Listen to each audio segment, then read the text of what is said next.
Alright, so we're going to take apart this door. We will be installing a new window motor on this 2005 Nissan Xterra. Our first couple of clips here, you just kind of pry off with a butter knife. I'm sure there's a better tool out there to use for it, but that's what we used.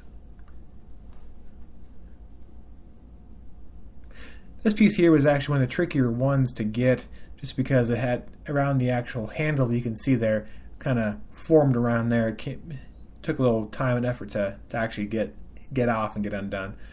But a little prying it done. This one I did off camera, but I'm showing you how you would go about taking it off.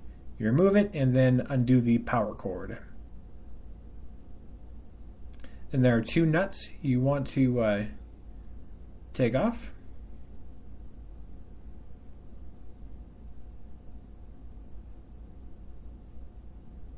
And there's a little hole, you insert your butter knife and pry it off.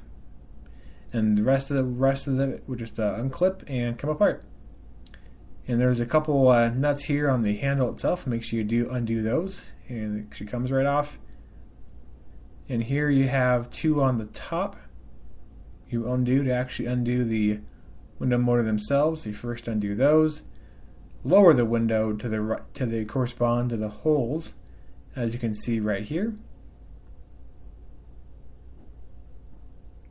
There are the three nuts on the right hand side with the pencil showing off the ones for the motor, the two on the top, two on the bottom, showing off the ones to hold the window regulator in place.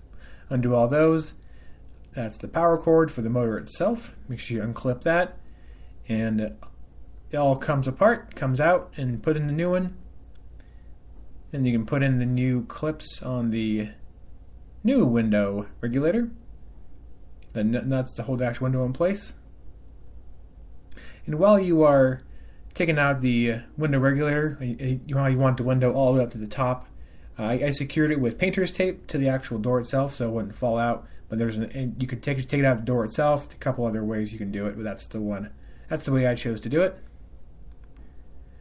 And really, it's just putting everything back the way you found it, if you can. And then make sure it worked correctly, and I was a happy camper.